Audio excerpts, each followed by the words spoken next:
Hey, everybody, welcome back. This is Marcia O'Connor, a CEO of the O'Connor Group, where we do outsourced HR and outsourced recruiting for small to mid-sized companies.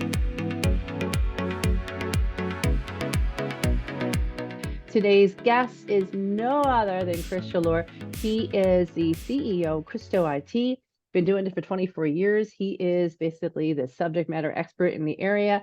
He's also not only CEO of that, but also a good friend. And we are both in EO, Entrepreneurs Organization, together. So with that, welcome, Chris, to the show.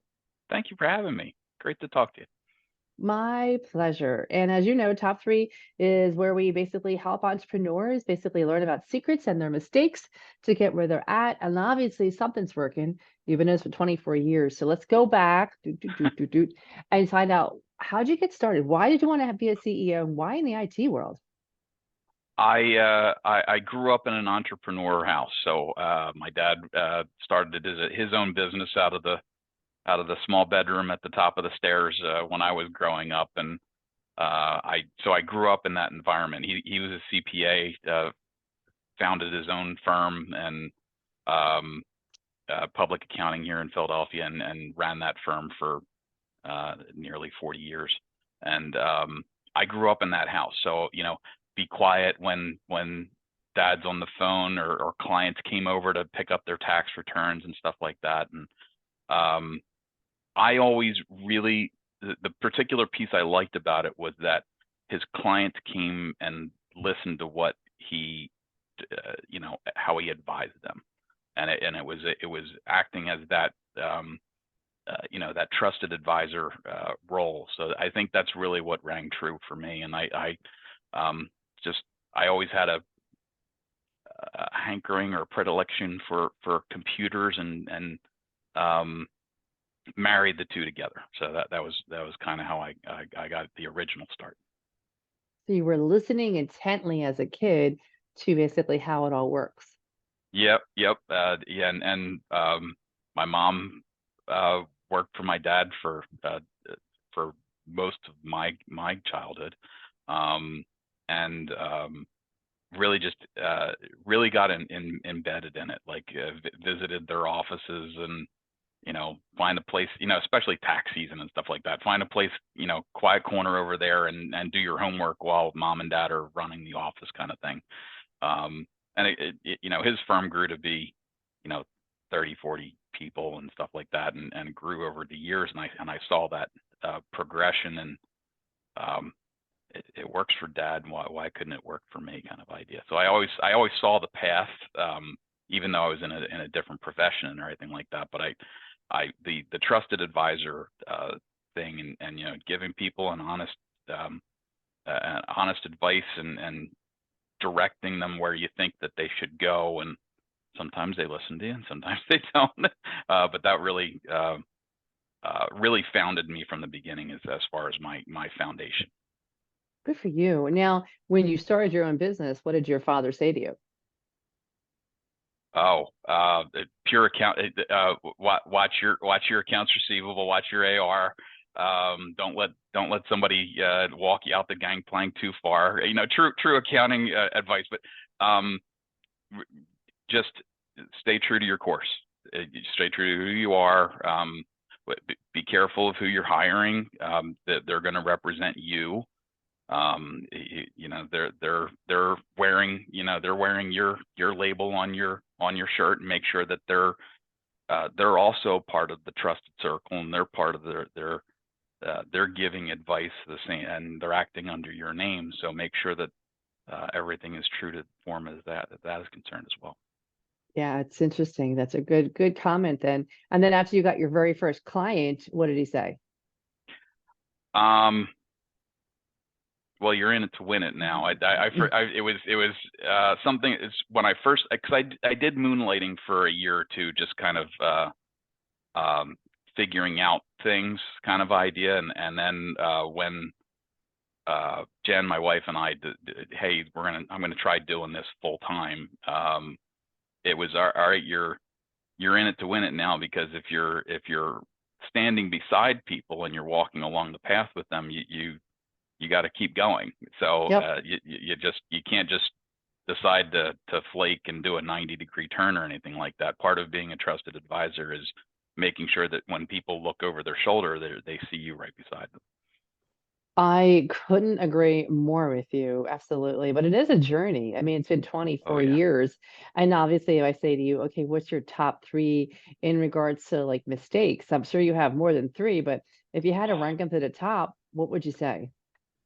Um, the the the first one I racked my brain on was um, I really didn't have a good feel of our culture, our core values. So, and I think we didn't get specific about them. We had a good group when we were a little bit more of just a mom and pop shop at like 5 or 6 people that they all felt the same way.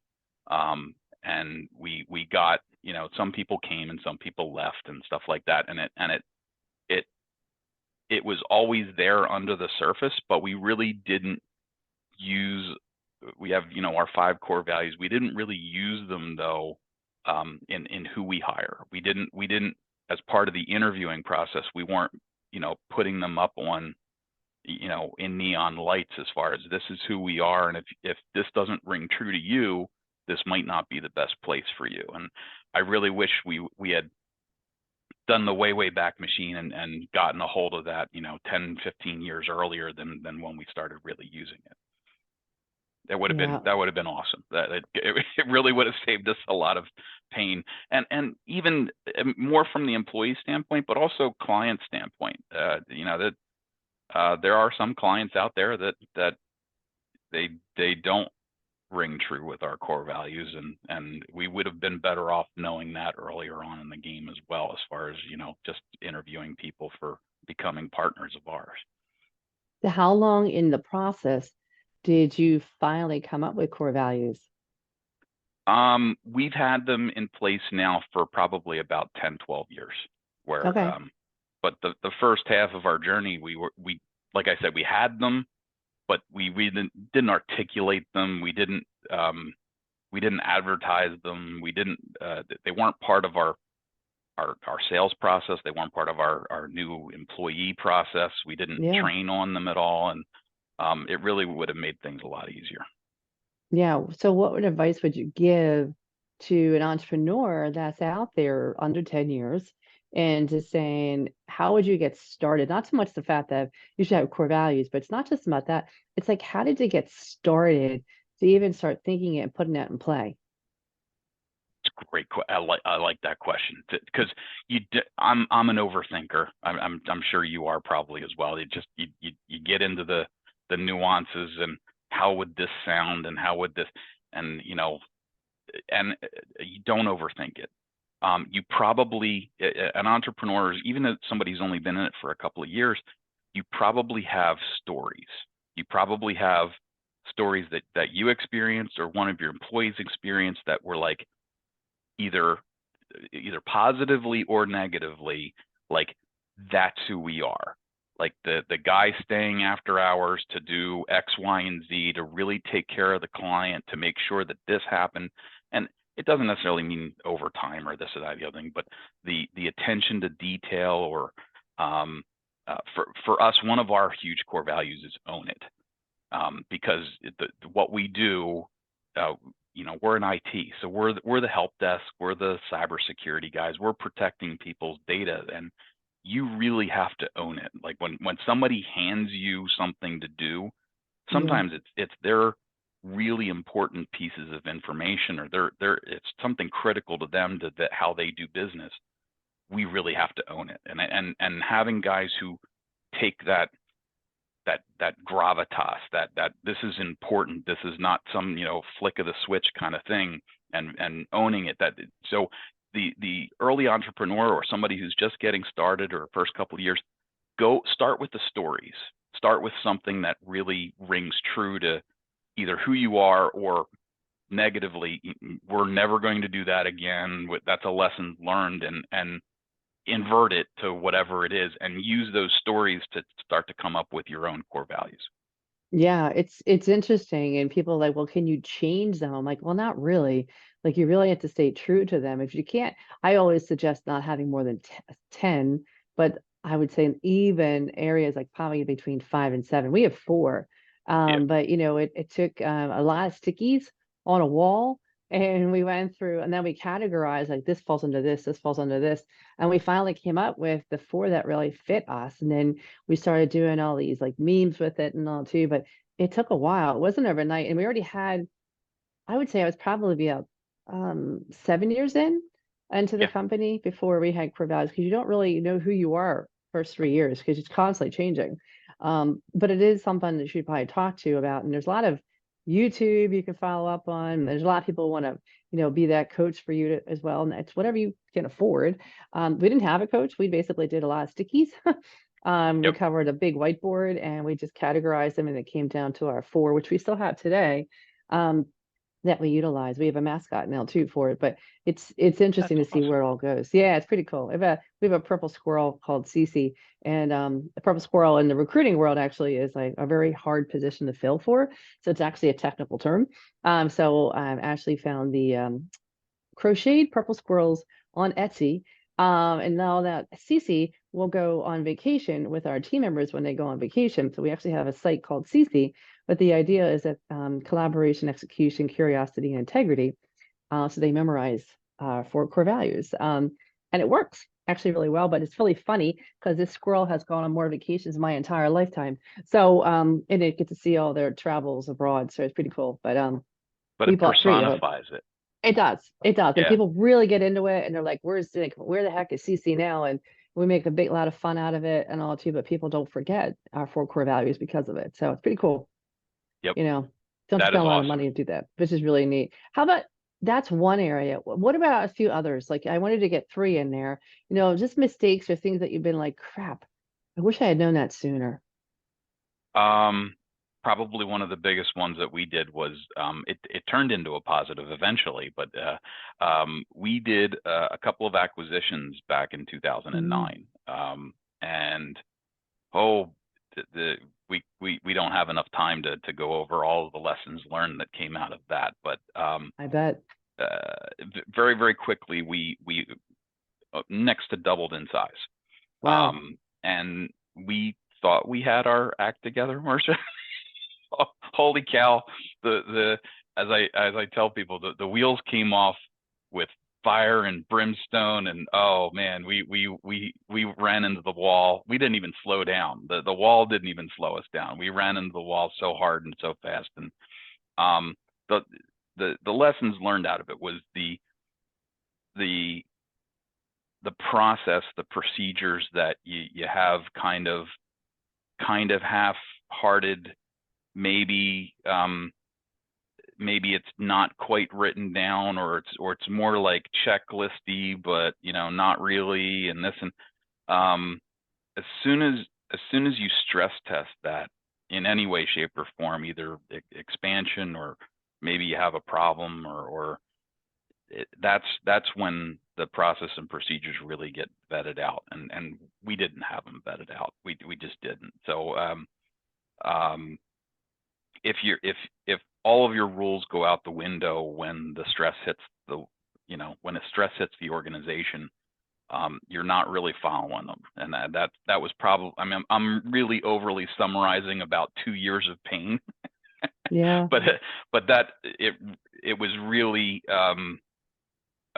we thought we were better than we were, which always an optimism in entrepreneurship. You have to have it, but that was we really had we didn't have a full grasp on our process and our procedures, and that the wheels came off very quickly.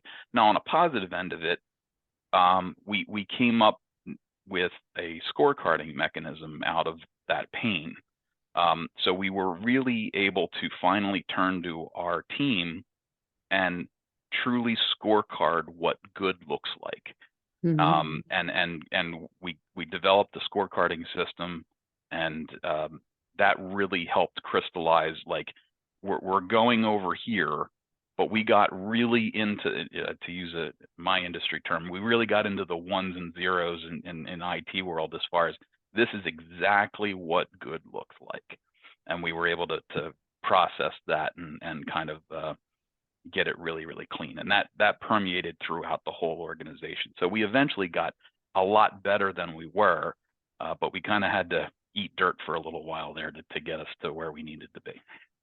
So if you were going to go wear your, school teacher hat on top of you and just say, for any company out there that wants to do an M&A, top two things you got to make sure you do before you sign that down a line, what would they be? The numbers. You were in small business land.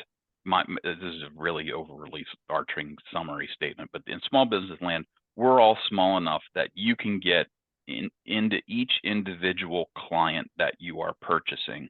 If you're in a services business like we are, you can look at each individual part of the portfolio, and it's not going to take too much time. You can get into the individual line items of what make up that business that you're looking at, and give me the story. Show me the numbers on that particular client. Show me the invoices on that particular client.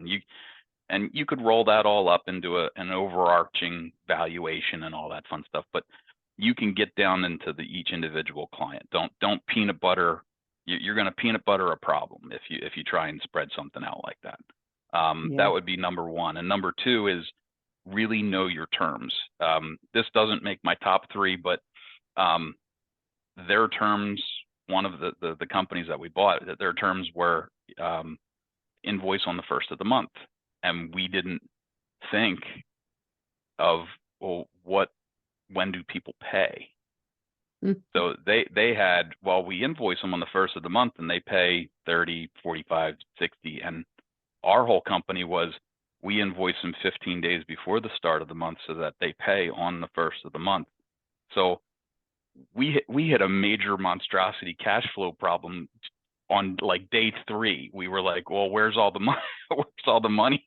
And that was, oh well, that was in 2009. So but it still hurts. Wait a minute, you just said 2009. 9 was not an easy year for entrepreneurs, Chris. No, we did. We did an SBA loan with no assets in 2009. The deal actually almost fell through because we got about 6 months after we had signed the deal, and we went to go get financing. We put out 17 bank packages to try and get financing, and the banks weren't really amenable to that in 2009. So we did eventually get it done with a local bank here, but that was a wow. That's a wow. Yeah, a lot of banks went invisible that year. Correct. And it was just not a whole funny. lot of return phone calls in that time period. Yeah. No, Marcia, who are you? Yeah. So yeah, it's pretty crazy. And then the good years are like, hey, let's talk. What's going on? And it's always fascinating about that. That's for sure. And then you basically, when were you basically bringing on employees? I always consider this probably my it's definitely in my top 5 scariest moments of being an entrepreneur is hiring that first employee. Like it still sits on my heart. Like having somebody else dependent on me for their livelihood is just, it still shakes me. It really does. I feel you. So I was about 3 years in where pulling my hairs out and they're all gone. And I had a couple people that helped me here and there on a particularly large project, but my first hire was about 3 years in. Wasn't the right person, but I quickly turned that one around and got my second employee actually stayed with me for almost 17 years, I think. So that actually worked out really well, but it took a lot, and I think because I had that fear, or I put so much weight behind it, I probably waited about a year too long to actually hire the person. I ended up really causing myself a lot of stress, a lot of strife, probably let my quality drop a little bit, where I should have put more in my time to manage things, but I didn't know how to be a manager either. Right. That was that was part of why I came to EO. I don't think I ever told you, but part of my journey for EO was I had a really great team of team leads, but I didn't know how to teach management. I knew how to teach KPIs. I'm a numbers guy. Mm. I knew how to here's the KPIs. Here's where we're going. But I didn't know how to teach those team leads to make them managers and turn around and help their people become better. Right. And that's part of why I came to EO, and really that changed me over the past 10 years. Yeah, it's not easy. And No, my first hire is still with me. I hired somebody that's 3 years awesome. into the company. Yeah, she's out. I know it's so funny. I didn't, she was a referral of a dear friend of mine that worked for me. So she knew how I was. And she said, you gotta meet Janice. She's definitely what you want. And she was great. And she's a phenomenal recruiter to this day. And now she's in Nevada and still with me. And and she just like, it's so great to have her on some of our calls sometimes. She's like, listen, I've seen it all, people. And she just is real blunt with everybody. It's so great. And she's like my spokesperson internally. And she does, she's seen it. And she gave up a full-time job that had full benefits, that had all these things, and I had nothing. I said, I have a salary and that's all I got. And she just said, she told my friend, she's like, are you sure this is real? Like, is she real? We didn't meet for a full year because we didn't have Zoom back then. So it was all via phone. And then finally I went out a year later to actually meet her face to face. And people are like, you hired your first hire and you never met her in person. I'm like, nope, never had. That's what you did. And I was just like, and she's still here. So something worked out well. You know what I mean? So it's pretty cool. It's crazy. And now she has two kids and she like, she was pregnant with both. And it's just to see that she's been a stay-at-home mom, but it's worked for her really well. So it's pretty good. Cool stuff That's how all those stories happen, right? So Yep, cool. Yeah. very, very But it cool. is. I think it's scary. Now, how many employees do you have now? There's 17 of us. Yeah, it's hard. It's hard to figure out like how much to grow, how much not to grow, taking care of your team. And, it's been this year's been a little tight for everybody. I feel as if, everybody is it's like the alligator arms. They're just not going in the deep in the pockets this year because like, yeah, I got $1. And So much wait and see. So much wait right? and see right now. Yep. Yeah. And I don't know if I believe in that. Like we're still moving forward some of my plans. And I'm like, no, I'm just gonna go. And I don't want to keep hearing on all this stuff like what if, and I'm cautious, but I want to make sure it happens. But what are you seeing out in the marketplace? Obviously, your professional services, but you're in need. Like they have to have IT services out there. You can't really do without. You might do without less employees, but you can't do without less IT.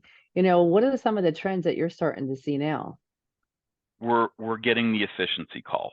So we're getting what we we we work on a contract. So we're a fixed rate and they pay us a fixed rate. So they're looking at what can we do? Are there more efficient ways that we can communicate? Are there better ways of using what we've got now so that maybe I don't need to hire that additional person and I can do it with the existing team, and maybe we can communicate better or use the technology to, rather than throwing bodies at it, can we throw technology at it? Which Mm, sometimes that works. Sometimes it really depends on the situation and the problem they're trying to solve. But that's the call that we're getting, at least over the past 6 months or so, is how can we use this to do A, B, or C? got it. Yeah, that's interesting. I definitely think efficiency is it. We're hearing a lot more just like on HR and HR assessments and is my HR team, we're up to snuff? Do I need anything else right now? What can we do without kind of a thing as well? And good and bad. I think next year is going to be a very unique year because it's an election year, but as an entrepreneur, you just have to go with the flow, right? And Yep. constantly put your head down and hearing what's happening, but also keep your team happy at the same time. So for sure.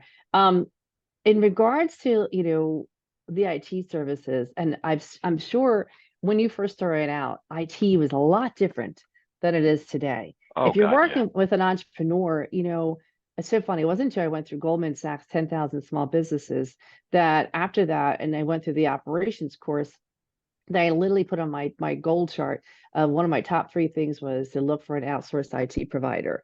And as soon as I got back to my office, we started doing that.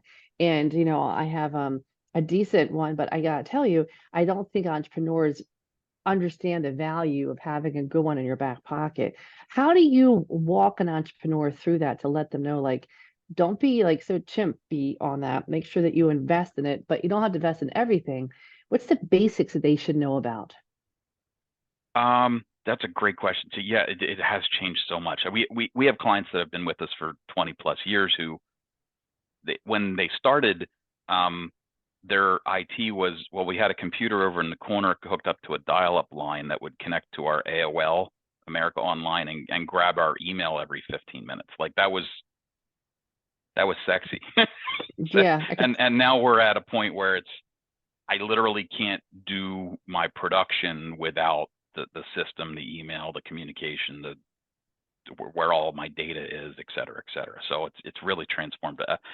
Um, one thing that I got wrong was about 3 or 4 years ago. I thought governance was going to be more of the driving factor in IT. We had the GDPR laws that were over in the Europe.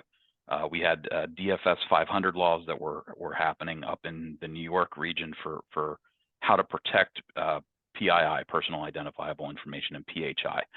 And we thought that was where the things were going. And it turns out cybersecurity insurance is what's the tail that's wagging the dog. So even if you don't think you need insurance, my advice to an entrepreneur would be go talk to your insurance salesman first. And because your umbrella policy, let me spoil a surprise, the umbrella policy that you have for your errors and omissions or your overall liability policy doesn't cover cyber. It doesn't cover Nope. cyber anymore. It's got to be a separate policy.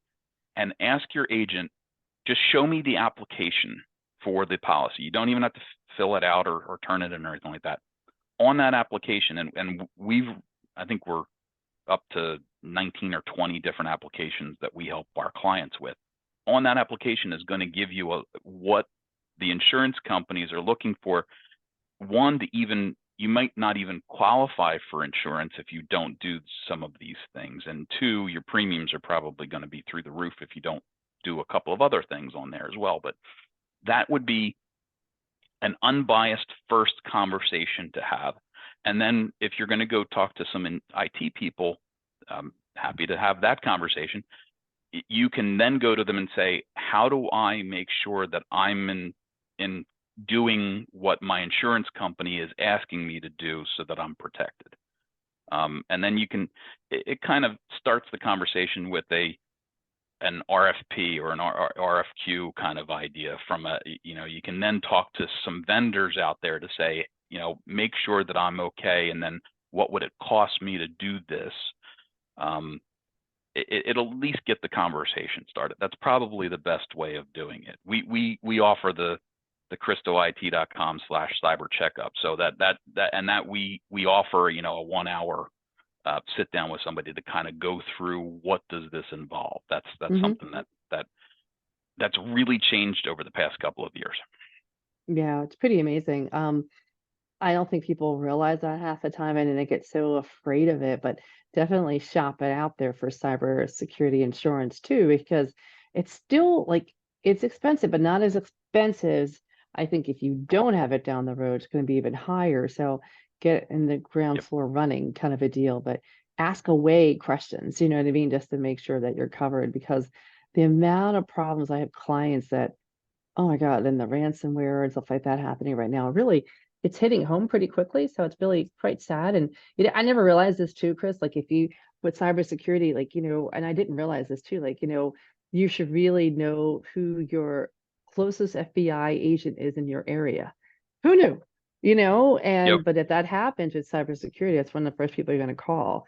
And so it's things like that that I wish people would be more I know everybody's busy, busy, busy, but you got to take the time to really figure out what happens if a case scenario pops up, and are we ready for that? You know what I mean? So interesting stuff. Yeah, especially for Yeah, payroll that's purposes. great with the FBI because we're a member of InfraGard, which is it's the civilian end of the FBI liaison task force for cybersecurity, and Yep. Agent Coughlin, she is ACES. She's kind of the face person for the Philadelphia office for the FBI, and she's a great representative and is out at a lot of the events and stuff like that. And you should have at least the connection to make sure that you have some place to call. I mean, obviously you should have your lawyer on standby, your IT person on standby for a problem. Yep. But you should probably have that on third as well. Yeah, I knew that until we started asking questions and all too. And just small little things about that because we're an HR firm, right? And the amount of phishing that comes through is unbelievable. But I think we've got our team trained well enough now to smell and see and sneak those things out. But you never know that one thing that goes through. And then it's really interesting, unfortunately. I wish they would, use their time more wisely out there instead of, hitting all of us. But so be it. That's the way it is.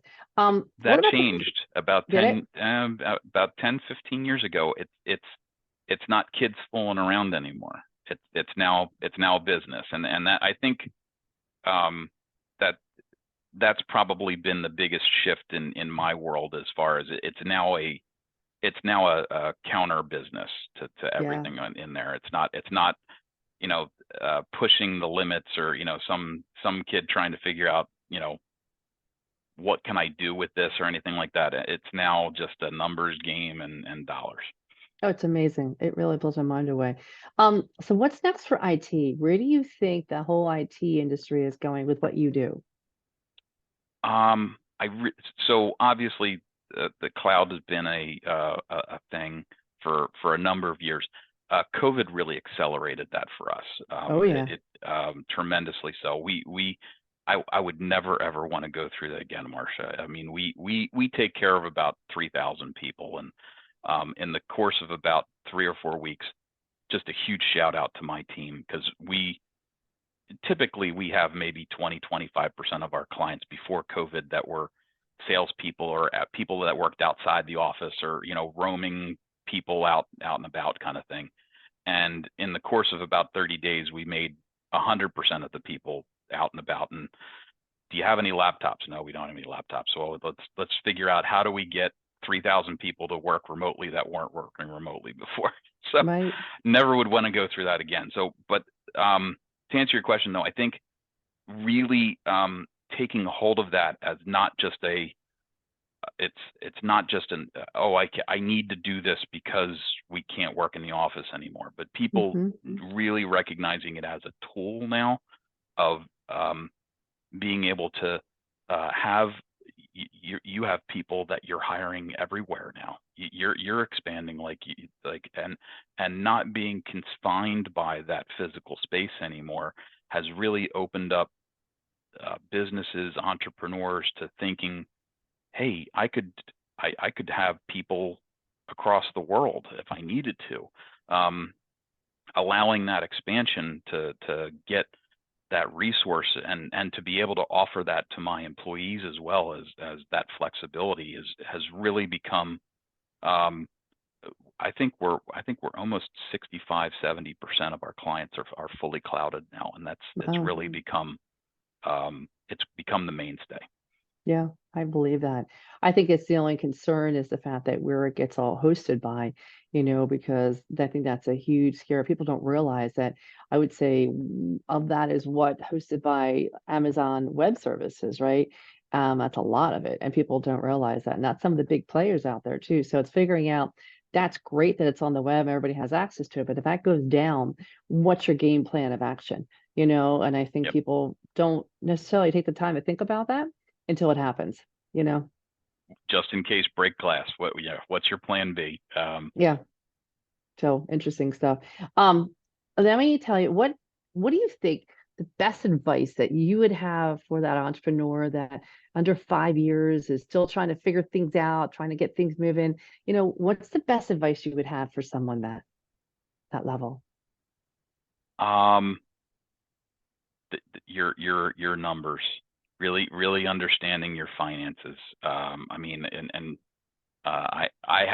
we started off with talking about dad, and I had the CPA talking, the voice in the back of my head from understanding where my gross margins were, what my numbers were, my expenses, understanding that even if it's not your forte, even if you have some people helping you and taking care of that, being able to understand what good looks like and understand what bad looks like, and being able to forecast at least a little bit ahead of time as to, well, this is trending in the wrong direction, or this is trending in the right direction, and not relying on the seat of the pants is probably my biggest piece of advice on that. If you're using QuickBooks or XYZ or whatever it happens to be, really understanding when I'm, if you have your standard P&L or your balance sheet or XYZ reports,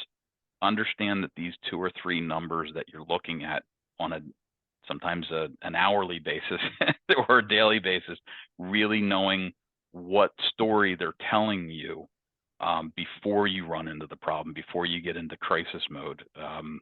That's really, especially in the first 5 years, like you asked, that's absolutely critical. Well, you know me, you're talking to the choir here. So, I'm pretty much, I look at the moments every day, but I have access to that, my phone. If you don't have a system that has easy access for real-time data every day, then something's wrong and get a new accountant. Because you definitely have that access nowadays and you should understand what that means. And, I'm big in percentages. So I like to see my variances from like either both last month to this month and then this time last year to this year. I think it's really important to see where you're at and to be like, okay, why is that different? Is it more people? Is it less people? To really have a story in there, because it also tells you like, oh, this isn't happening, because not everybody can pick up on all that. And as a CEO, it's really important that you are in charge of that. I mean, you can trust your CFO, your controller, but sometimes they still don't tell you everything you need to know. And and it's no one's fault but yours because you're the CEO, right? So Yep. it's interesting. So And let's if you're talk not about. comfortable, ask the question. Oh yeah, And keep asking the question until you actually until that pit in your stomach goes away. Keep asking the questions. absolutely. Yes. And it's so funny. I have another friend of mine who recently got purchased, and when I said, how was it? What did it go? And she just said, yeah, she's like, our books were in as good a shape as I thought. And I sat to like, really? And she said, oh yeah. And she had an outsourced CFO.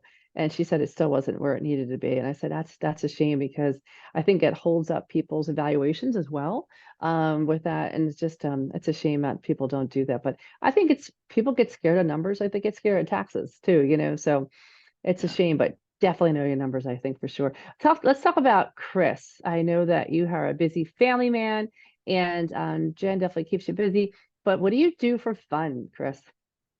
Would love making wine. But my wife and I are part of a group that we think we made 7 barrels this year. So it's like Ooh, thousands of bottles, not just for us, but um, hmm. and Haven't seen uh, any. no, yeah, no. All right, you're on the list. You're absolutely on the list. Our favorite, we do a great Montepulciano, that's just absolutely phenomenal. And there's a Petit Verdot that we really like as well. It really climbs up the glass, and it's a good steak wine, as I like to say. Nice. It's a fabulous dark wine. And Jen and I started playing pickleball, which I Yay. know it's a cliche, but it's a lot of No, fun though. it is. And we don't have to care a whole lot. We can go out and just play for an hour and laugh at ourselves, and it's a lot of fun. And then we got 2 e-bikes, so we do the e-bikes on the weekends and find trails around Philly. We love the Perkiomen Trail and different things like that. So that's been keeping us busy. Plus 2 That's awesome. daughters who are lovely, but and they're both driving now, thankfully, so I have to do less Ubering. But yeah, 2 daughters helps keep the picture complete. No wonder you started wine drinking. Got it. Yes, yes. Understood now. And then about books. Let's talk about books. Do you do audibles or do you read it actually a hardcover? It depends. I usually try to do hardback or physical books for the business end of things, just because it focuses me, and it doesn't allow me to drift and do whatever, or I can put all the devices away and everything like that. So I tend to physically book things, but I'll listen to an Audible all the time just for fun stuff. I'm a huge Isaac Asimov fan for science fiction and stuff like that. But business books, I usually try to do physical. I like them both. I love the thing of a hard copy, and I like my highlighter, and I'll highlight everything in it. And on the beach, I'll do my Kindle, and then I do my podcast. And if I'm not learning something new every day, I feel like something's missing. So I totally get it. But it's funny talking to entrepreneurs of how they do it, and it really is a mixture of both. So it's pretty cool. But we're always learning. I mean, that's one thing that we are all Very much similar on. so. We love to It's learn. so much business books. Yes. I'm a huge Simon Sinek fan, so I live and breathe and preach start with why to everybody as far as I can do. And I'm now reading The Infinite Game from him, so that's his latest one. Let me know how that is. That sounds good. Absolutely. Well, Chris, thank you so much for being on the show today. This is awesome. Thank you for Love having having me. you here. Chris, how do people get a hold of you if they say, I should talk to Chris about our cybersecurity stuff? You can reach me at Christo@ChristoIT.com. Happy to take any conversations about that. And we have that ChristoIT.com/cyber checkup is a good, it's non-obligatory. There's no contract or anything like that. Sometimes people just need a second opinion on things, and that's probably a good place to start as well. Oh, love it. So easy, so simple. Absolutely. People take advantage of this because it really does make a difference out there. And he's absolutely right. Unfortunately, a lot of insurance coverage is now determined upon having cybersecurity. We went through that already. And so now we're all secure all with all that, but it is what it is for sure. So I wanted to say thank you for listening us today to This is Top 3, where entrepreneurs share your secrets and their mistakes. This is obviously Chris Schalleur from Christo IT. And with that, we'll see you guys soon and take care.